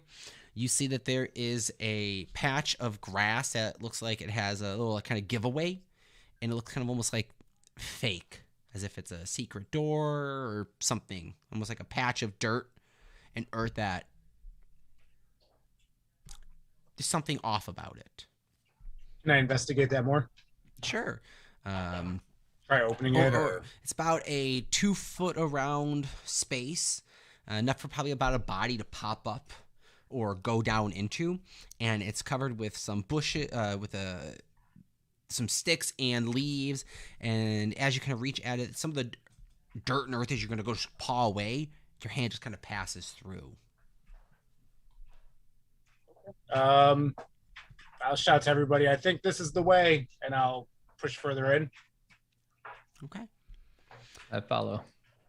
As you push your head in, you see that you're looking at a small little pocket of earth that's dug out, and it was trapped. I need you to make a Constitution saving throw, as there's an instant hissing of gas. 19 plus 2, so a 21. 21. As you begin to cough and you feel yourself getting woozy and you're going to pass out, you push through it. It's this course of just wild energy just kind of ripples through your body. You twitch and you just kind of push it off, and you've gone through worse. And you see that there is a small chest actually placed in the ground, probably as a little kind of a backup health potion box of sorts, or little tackle box to help Jarrell in the fight. Sitting in front of you, it's a chest about foot wide, half a foot deep. Comes off is buried maybe only a foot and a half into the ground. It's about 6 inches high. It's a small little box. Okay. It's got a handle above it, and it has a latch on it, and it probably can be locked, but there is no lock on it for an easy access. Can I use my mage hand to open it? Yes, you can. Use your mage hand to open it. and you see that there are 5 red potions.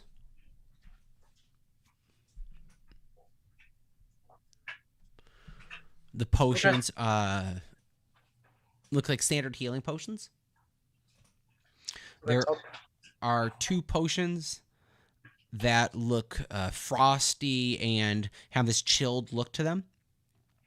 And they look like they have almost kind of chunks of white ice possibly floating, like little white rocks kind of floating in the vials of this blue liquid. And there is a little amulet that has a clock with no numbers, but just a bunch of little markers for like seconds, almost like a little stopwatch. And you see there is a single hand that is kind of set off, kind of like almost like a 1 o'clock position. It's a little golden pocket watch of sorts with no numbers on it. In there, you also see that there is tucked a little bit underneath the pocket watch, a additional vial that has this gold-looking liquid in it, and it is half the size of the other vials. So the ones are like standard potion vials. This one's like a little 4-inch stopper.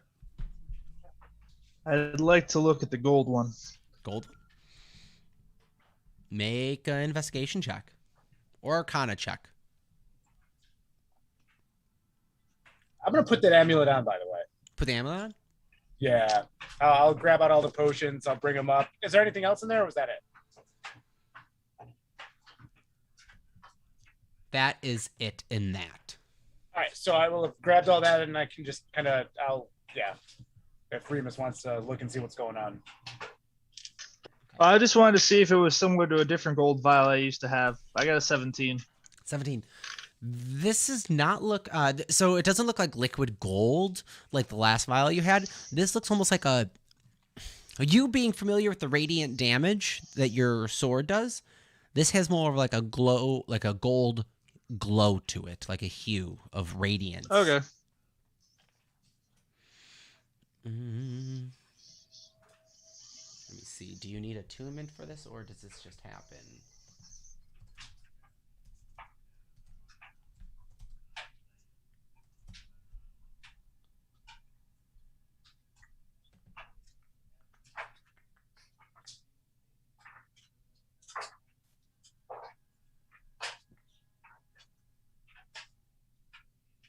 So as you put the necklace on, you hear a small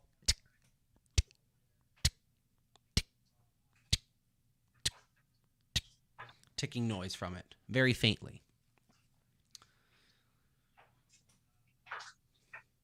Okay.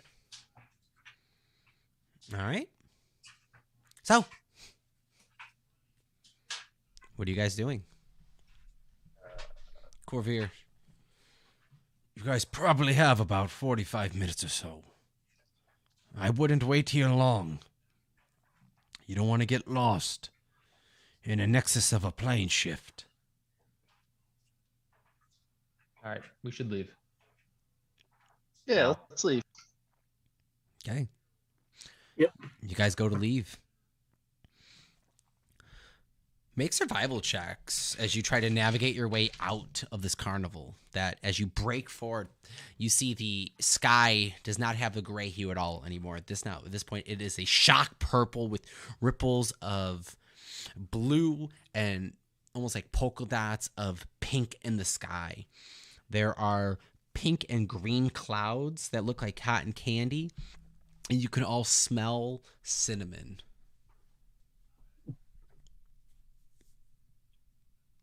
Survival was 6. Okay. You guys are it's a little hard to get out of this. And Howard, you're finding yourself distracted by the smells. It's a wonder to be here. Wow. Reminds me of certain sticks. I miss those. Someone wants to make a follow-up survival check as you guys try to get out. I got a dirty 20 if that helps. Beautiful. Dirty 20. As Howard is lingering and walking over in the direction of a street seller giving out treats and toys and candies, Finks, you grab his hand and pull him along, and you all follow him, follow your way out of the carnival. As everyone is looking at like chest and eye level, Finks, you're kind of peering in between where everyone's legs are, and you can see more of a direct path of what is a building and what is an alleyway. And you're like, nope, this way. 1, 2, 3, 3, 4, boom, out of the circus. And you guys break forth through, traveling through the forest, holding your tickets to let you allow passage through the mist.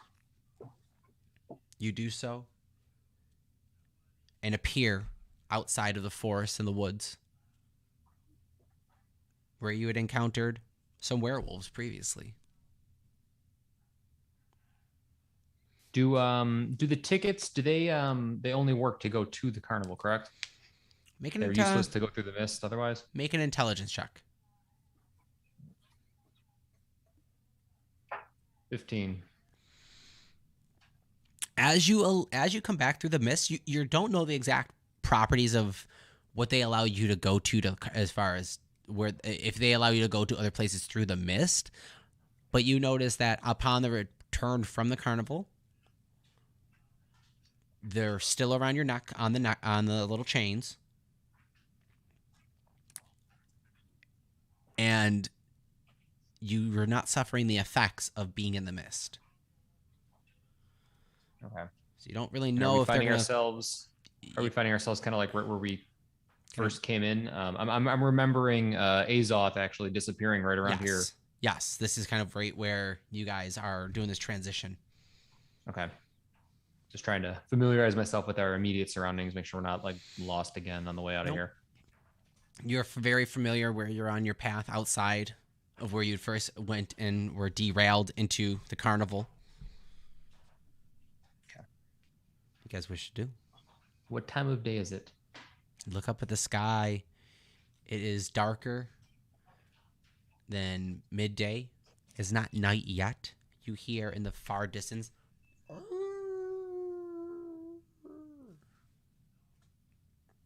All right, and then where was the closest town? I'm trying to remember where we came from or where we were going, if it's closer to double back or try to push through. You probably could go to the Vistani camp.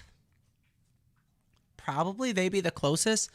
The town of Valakai is about a half a day's journey, and I believe Barovia is about a day's journey away from you.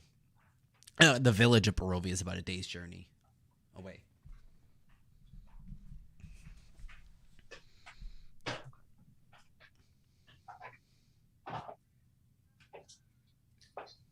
Well, what do you think? Should we chance it and push forward? Do we want to rest? I most certainly would like to rest. I'm quite weary. I'd say the camp's probably our best bet. Yeah. We can. It's dark enough now. We can probably camp for tonight and then continue on.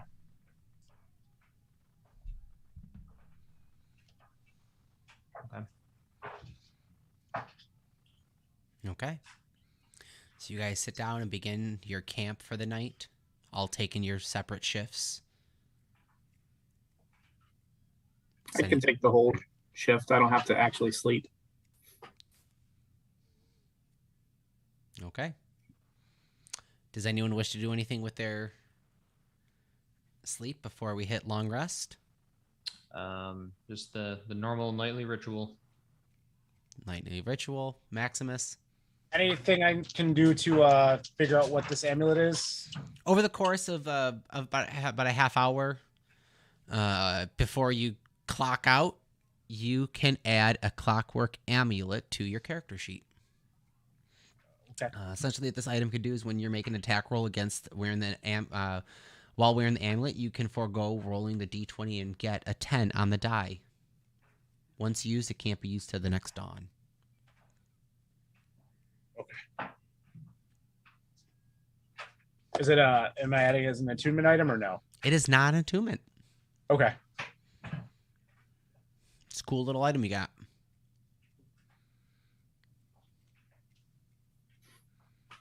Howard's going to look at his little one of the little silver coins with the shield stamp. Does he get like a sense that he can use one as a shield, or Are you casting Identify or anything on it, or are you just doing a straight Arcana check? it'd be Arcana? I don't have Identify. Actually, no, lies. This is essentially the magical item. You are able to expend a reaction to cause the coin to actually give you a +2 to your AC. Oh, nice. Okay. The coin here, it's going to give you a +2 to your AC for the reaction. So if someone attacks you, you can use a little quick bump to bump you up, as well as after activating the coin, you have resistance to cold damage for 10 minutes. Nice. And those are single uses. Right. A little different than yours, Rick. Oh yes. Okay.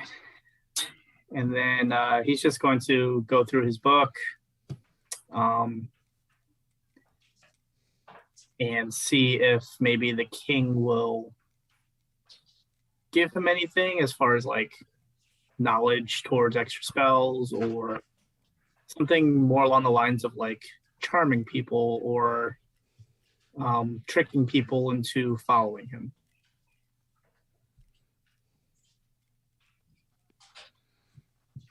Well, you guys can decide this as you all level up to level 9.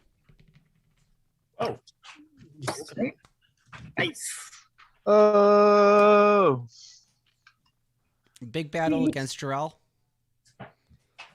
Thanks, Yellow King. He brought you all pretty close to death.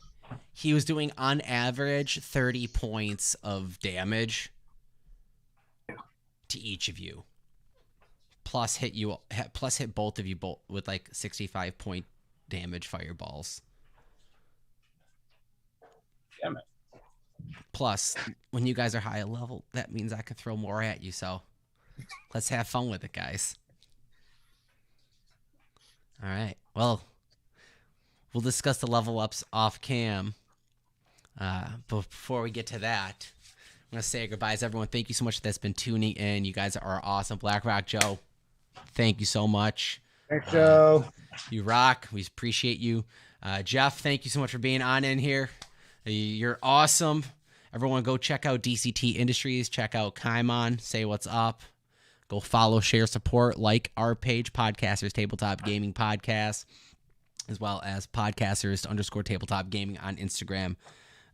I'm Dungeon Master Anthony. Please make sure to check out the other show I do on the network at bicbp-radio.com called Chris and Anthony Just Can't Stop. It's me and Chris Chavez, Danny's brother, and we talk anything from movies to music to video games to daily life to news to tapping into memories from our childhood to either bring us tears of joy or pain. It's all the same. But please make sure to check out Chris and Anthony Just Can't Stop. I'm going to pass it off to the players and say, Mark, you go first. Hey, I'm Mark. I play Maximus, the local neighborhood feline.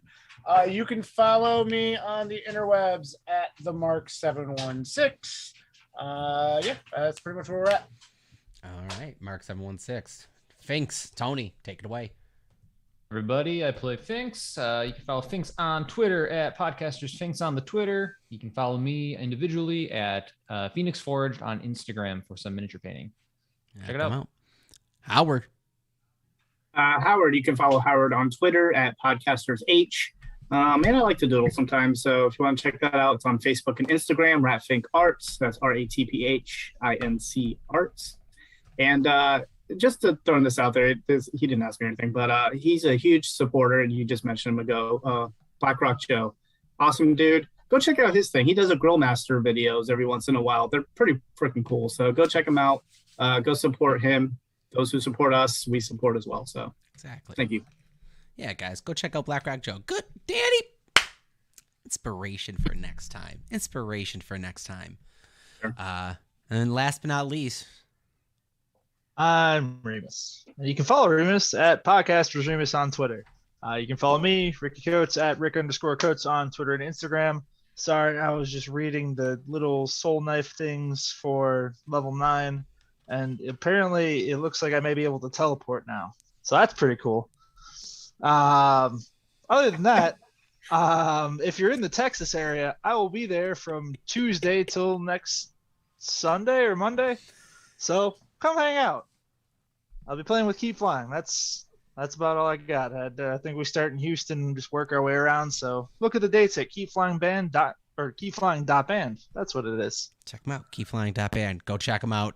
And guys, grab those D20s because we're not only going to keep flying on this podcast, we are going to. Oh, wait. Do we all have our die find? Do we all have one? I got a frick. Yeah. Roll for 5. Magic Surge. Roll for Magic Surge. Oh. Roll the D100. Castle of the Winds.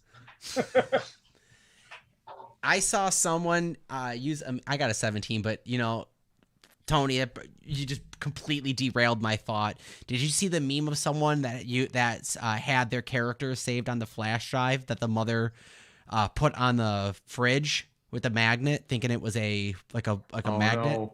It was like the most vicious character death of all time. But with that, guys, Ruined. we'll see you next.